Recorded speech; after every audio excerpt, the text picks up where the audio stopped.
So, ayan guys, magandang hapon sa inyo at ngayon ay Miyerkules. So, ayan, andito na naman tayo sa mahiwagang kusina. Ayan, today's Miyerkules, kahapon nagluto tayo ng kutsina na worth of 300 pieces. Andito na naman tayo kasi galing kami sa pangangahoy guys. Kumuha kami ng mga kahoy namin kasi naubusan kami.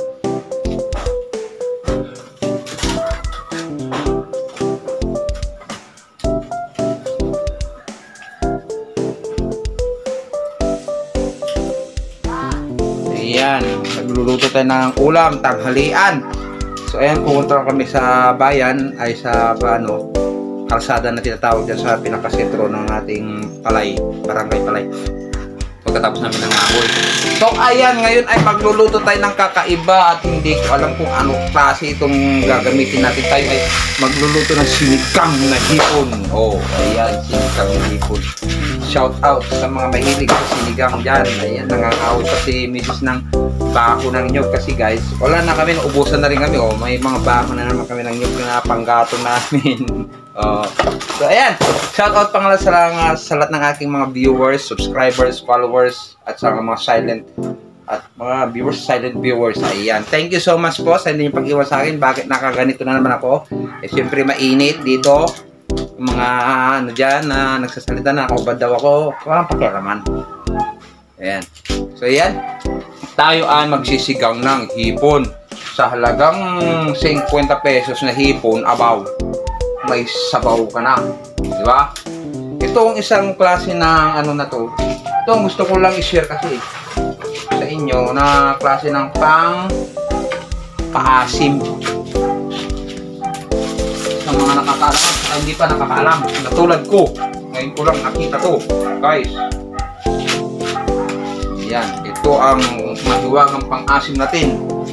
Tcharan! Ano to guys, hindi po ito dalandan hindi rin to ng variety ng orange. Ayan hindi ko alam dito guys. Sungkaban tawag dito. Nakita ko to doon sa kamag-anak ni Mrs. no. Ang dami nagkalat. Hindi nila pinapansin to. Tinanong ko sila, sabi nila, parang ano yan pungkan, parang pongkan. Parang pongkan nga. Ayun, pumasok sa isip ko, parang pongkan. So, kumuha ako ng dalawa, sinampol ko. Una, ang ginawa ko, linagyan ko ng toyo yung isa, pinagsawsawan namin. Aba, sarap! Ang bango! So, sabi nila pang-asim daw to. Kaso, ang daming nalalaglag sa puno na nahihinog. At, pinapabayaan lang. So, hayaan nyo at ibablog ko yun. I-share ko sa inyo kung nasaan banda. Pupuntahan namin ni Commander. Ito ang ating gagamitin sa pang-asim ngayon sa ating sinigang na hipon. Shout out! Anong tawag dito, Commander? Sungkaban. Sungkaban. Sungkaban. Sungkaban sa Aklan. Hindi ko alam kung ano to. Pero malapit na kamag-anak ng dalandan at pungkan. Saka orange. Nandun naglalaro. Sa orange kasi makinis yung balat. Di ba yung mga binibili tayo sa tuwing Pasko, yung orange na malilit na tagsasampo, yun ang malapit niyang kaitsura to. At saka yung pongkan. Malayo ito sa lemon. Malayo kasi tingnan nyo yung shape. Ito ang gagawin natin pang-asim ngayon. Kasi ang asim guys, no, yung mas maliit nito na kinuha ko dahil hindi ko nga laki. Yung isa na kinuha na mas maliit, pinanggamit namin yung sausawan. So, mas maasim pa ito sa kalamansi. Paano gamitin to? Sabi sa akin, tinuro sa akin nung pinagawa na namin. Kailangan daw pigapigay mo na ganun para magkatas yung loob bago mo hiwain. At kunin mo yung katas. Yan, ganito mo guys. Pero ako naman, pag nasobrang ko ng piga, sumasabog na. Hindi ko paano. Ayan, ganito daw guys. Kailangan daw pigapigay mo na ganyan. Ayan. So, hindi ko alam kung anong tawag nyo rito guys. Sunggaban. Sunggaban? Sungkaban? So, sunggaban na natin guys. Sungkaban pala, sungkaban. Ang daming dito guys na hindi ko alam pero sa akin to nang hinayang ako nito guys doon kasi ang dami. Hindi ko alam kung nahihiya na sila humingi o ayaw ba siya yung may-ari. Hindi naman shoutout kay madam kasi kamag-anak nila yun, hindi naman madamot yun.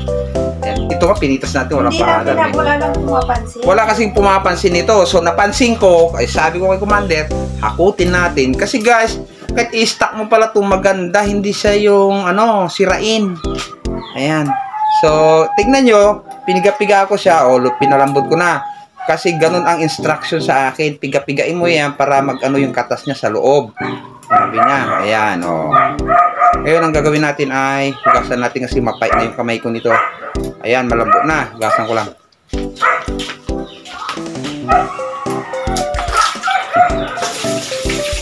Mamaya, pag tinda tayo pa tayo doon. Pag may sausawan.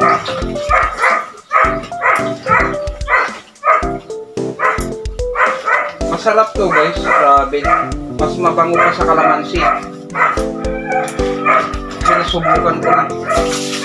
Pinagsawsawan na namin guys.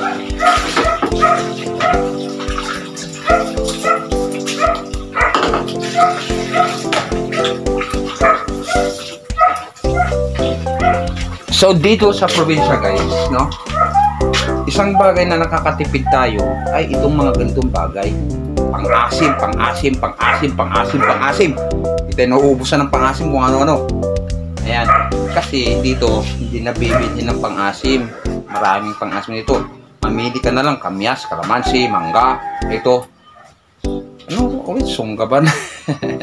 Sungkaban! Sungkaban pala.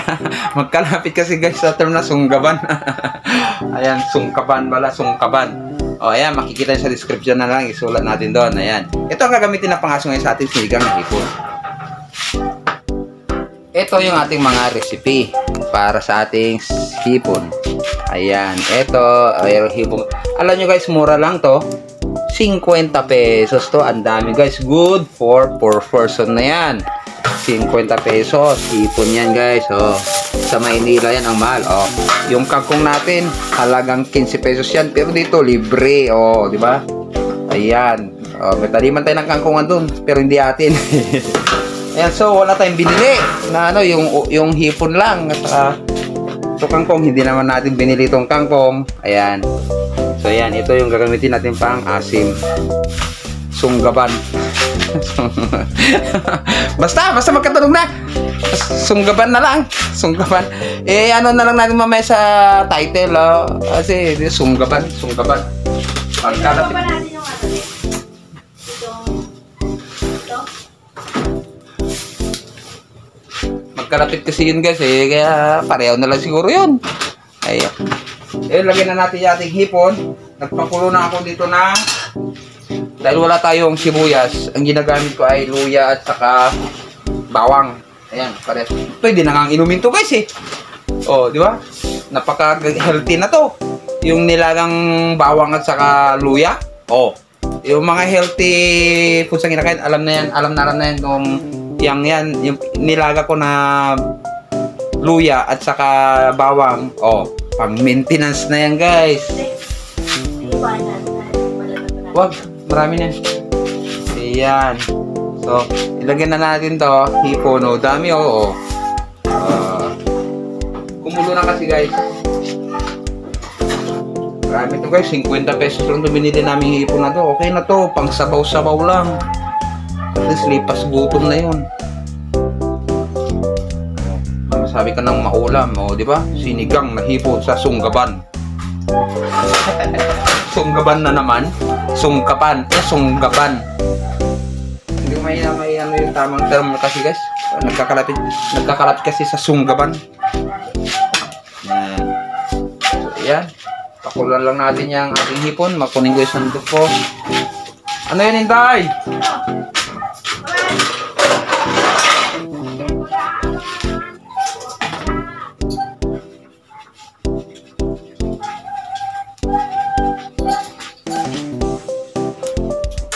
Ano yung inano niya?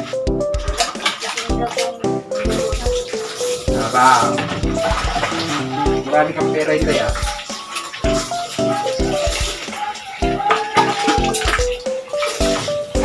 So ayan, shout out sa ating mga bagong pasok sa ating channel.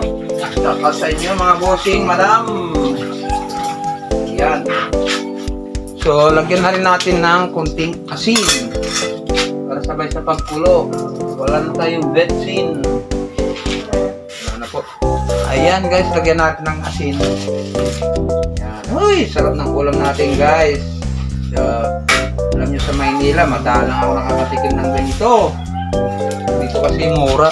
Murang mga basta may pera ka lang konti, okay na yun. Makaulam ka na ng mga gusto mo nila.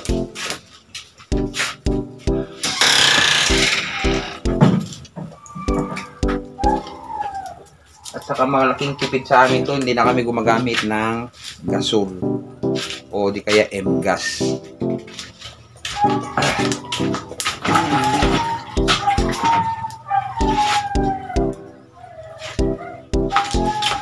Ayan. Haluin natin yung konti. Pakuluin natin. Saka natin ilagay yung asim. O, di ba? Ayun, nag-orange na guys. Yee! Kakakala nyo, mahalin yan. Mamahalin sa Maynila. Pero pag dito sa probinsya, ay, ayos nga natin yung video natin. Ako, sumabit. Pasensya na ka po kayo. Ayan, no? Oh. Oh. Iha! Oh. Sarap. Sinigang na hipon.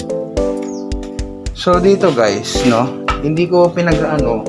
Pwede naman tayong gumamit ng sibuyas. Kaso nga lang guys, kakapiranggot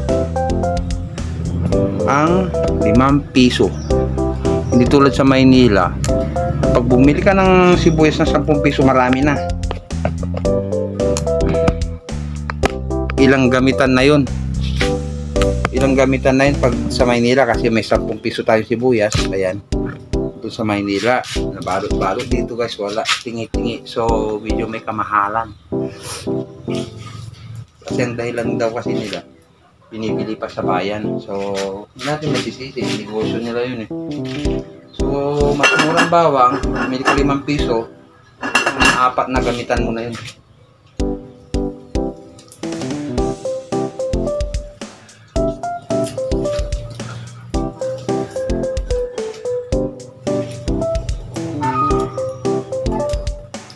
Kami lang may kumante na naman dito sa bahay kasi yung 3 kong Junakis pumasok. Ayan. Oy, thank you so much sa mga hindi nag-i-skip ng ads. Thank you so much po sa inyo mga bossing. Ayos ko unang konti itong ano ko kasi tabingi guys. Ayan. Pag alam nyo guys, pag nagbablog tayo, tinatawan-tawanan tayo para daw tayong tanga. Okay lang sa akin. Hindi naman nila alam yung pupuntahan nito eh. Ginagawa natin. Shout out sa lahat ng ating viewers. Thank you so much mga sir bossing. Ayan. Dahil magluluto na naman si Commander ngayon ng paninda namin ay suman na kamuting kahoy at banana Q at saka kamote Q. Hindi kasi pwedeng mawala yung kamote Q saka banana Q guys kasi madalas dito ang hinahanap. So walang maglalako ng mga ganon dito. So bali kami yung unang-unang nag-iikot ng mga ganitong klase ng paninda.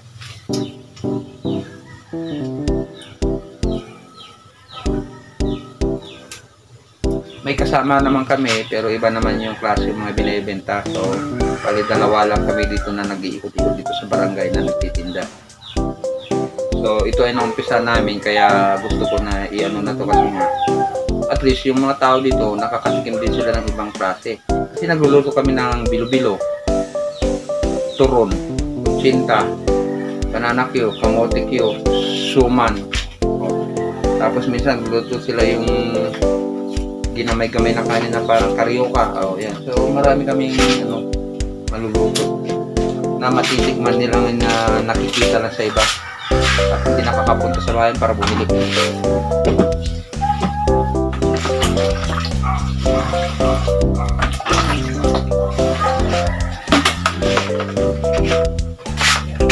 Kulang pa pala yung nakuha natin, no? Kasya pala yung 2 sako, no? Okay, yung ano? Tatlo. Pag nainit na yan, bababa na natin yun. Ayan, guys. Oh! Ayan. So, ayan. Ano yung tinatanggal-tanggal nila dyan sa taas? Yung saging na yung ginawa nating ubad sa ano? Ayan, nahinog. Oh. Sinatan na nila lahat ka, no? Kasi hindi naman mapapakinabangan. Oo, tsaka Magpapatayo sinunod doon ng ano eh. Lagay ng manok. lagay na ng manok na naman. Kaya sabi ko, Hindi ka pa nagsawa doon, hindi halos sinakot na yung area doon sa taas eh. Ayan guys, lagyan lang natin ng seasoning. Ayan, kumulo na siya guys at ilalagay na natin yung ating pang-asim na sinasabi ko na sunggaban. Ano? Ano? Oh. Ayan, gawain natin ng gano'n. Dalawa. So, ganito yung loob niya ngayon. Oh. Di ko alam na nasubukan pa to na yung hinog siya tapos ano yun natin, balatan natin ba para tignan natin kung anong maging ano niya, texture niya pag binalatan. Ayan, ipigayin natin na gano'n. Ayan, oh, lumabas na yung laman. So ang laman niya ay parang orange pag binalatan mo siya. Oh, ay parang talantan guys. Ayan. So sabi sa akin ay piga-pigain mo, ay papalambutin mo muna. Ayan. So nakuha na natin yung katas. So marami yung katas guys. Ang asim nito. Ayan, ganun na natin para makuha natin. Meron pa isa. So lumabas na yung laman niya guys. Kasi nga yun ang kailangan natin. Ano yun na lang natin ng kutsara para mapiga lahat. Oh, diba? Oh, wala nang laman. So ayan, sungkaban. Oh. Yan lang, mapiga lahat yung katas kasi nga yung katas nandun sa loob ng ano niya, pinaka parang suha, natanggal sa laman guys. Ayan. Dami ng katas guys. Ayan. Sunggaban. Hindi siya guys, hindi siya pongkan, hindi siya orange, hindi rin siya dalandan. Ito ay sa Ilocano, meron kaming tinatawag na kamyas. Kanya, dayap.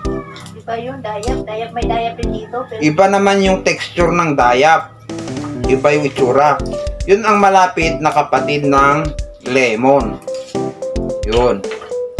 At saka yun, hindi mo na kailangan piga-pigay para lumambot, para makuha mo yung katas. So ayan, lalagyan na natin. Yun na natin to kaysa yung gulay, kasi nga yung gulay, madali lang maluto yun. Para hindi ma-overcook. Ayan. Sigurado ako sa asin nito guys. 100%. Matikman na namin to. Ayan, kita nyo? So lahat ng bago kong natutuklasan dito na guys, no, isi-share ko sa inyo para naman ano, mayroon tayong mga idea pare-pareho. Pag napunta kayo dito sa Aklan, oh, ano yan, nakita ko yan kaya ganun, di ba? Pwede pang asim yan, ganun. So naka-minus na tayo ng pang-asim, imbes na bibili pa tayo ng artificial na pang-asim, yung mga sinigang na sampalok, sinigang sa gabi o anuman. O malaking bagay na to guys. Bakit? Hindi natural pa siya. Alam pa natin. O, diba? Kaya pa natin ulit para makuha pa natin yung ibang katas. Ang asim nito kasi guys, nasubukan ko nung ginawa namin sa usawan yung iba nito.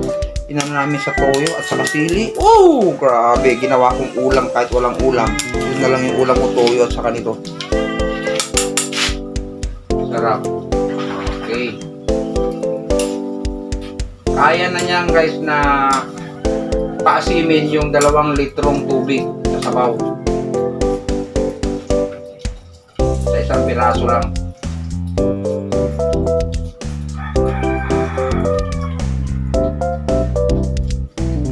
Yung pang-asim naman ng batuan guys, hindi na kurso na daan ng mga anak ko. Alam nyo kung bakit? Alam nyo kung bakit yung batuan na pang-asim? Alam ng mga Bisayan yung kanina bilog-bilog. Kasi nga, pag nagsabaw kasi yun guys, pag nilagay mo sa sabaw, ang kulay ng sabaw ay parang gatas. Atin to, at maluto na yung ating kangkong. Mamaya, kain na tayo. So itong kangkong na to, marami na to kasi kung bibili mo sa palengke to, nasa halagang 20 pesos na to guys. So mostly ako dito sa probinsya, no, pag nagluluto ako ng ulam, puro yung may sabaw. Kasi guys, sa Maynila hindi naman tayo madalas nakakaulam ng maraming sabaw. Hindi natural. Ito natural lang ito mga to. Hindi lang natural dyan yung mga pang seasoning natin. Hindi naman kasi sasarap ang pagkain pag walang mga seasoning, di ba? Yung iba, kunyari iiwas sila sa mga seasoning, pero pag kumain naman sila sa labas, hindi nila alam yung kinakain nila, bas marami pang seasoning. Pero meron namang luto na hindi pwedeng mauna yung asim kaysa yung gulay kasi hindi maluluto yung gulay.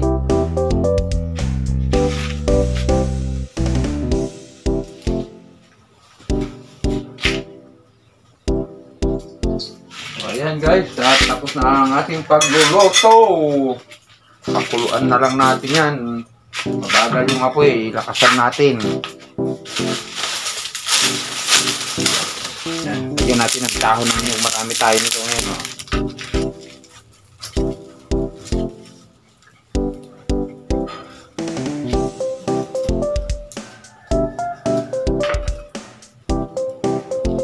Yan.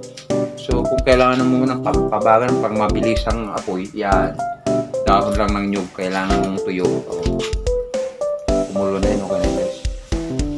Alas 10 na, ay mag-alas 11 na, 11 na, so kakain na kami. Hindi ko naantayin si Bunso, pauwi na rin lang man yung mamaya pang alas 11 kasi kakain na rin kami. Hindi naman kaming kumain kahit wala na siya. Ayan.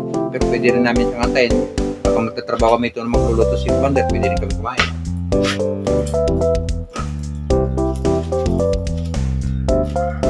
So ayan guys, samahan nyo na lang kami mamaya sa kain. Makakala nyo hindi tututong ginagawa ko. Totoo to. Tingnan natin ulit. Ayun, kumulo na. Sarap. Ang sinigang na hipon. Iha! Pakita ko sa inyo guys. Pakita ko naman sa inyo para naman maano kayo sa aking linuluto. Hindi naman pwedeng ako na lang nakikita nyo.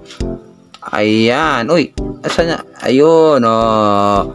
Oh, sarap. Kumukulo na guys. Yummy. Ayan, okay na. Dito na lang guys. Thank you so much sa konting video natin na-share at maraming salamat sa inyo sa mga lahat na nakabot sa dulo ng video na to.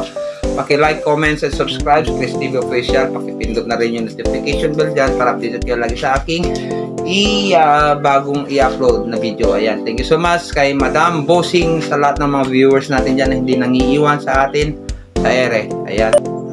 So, ayan na nga guys, na full memory tayo. Ayan, nag-delete muna ako at tapos na yung pagluluto natin ng ating sinigang. Andito ako sa ating mahiwagang balkoni. Ang daming sinampay. Thank you so much po sa mga lahat na nakaabot ng dulo ng video na to. Pasensya na kayo, naputol kanina kasi nga hindi ako hindi ko pala na yung cellphone na maraming naka-upload na ng anak ko, in-upload na games. So ayan, dinilit ko muna para maituloy natin yung ating video. Dito na ako sa balon. Ayan, tanghaling tapat, nagkakape ako kasi inaantok na naman ako. So ayan, thank you so much sir, mga bossing, madam, sa mga bagong pasok sa ating channel, mga viewers natin na silent viewer, thank you so much po sa inyo at nadadalaw kayo sa aking channel. Thank you so much. Pa-subscribe na rin, share, comments dyan or likes. Ayan. Hanggang dito na lang po at God bless you all. Maraming salamat po sa inyo lahat. Thank you, thank you. God bless. Bye-bye po. Sinigang sa sungkaban. Ayun. Bye-bye po.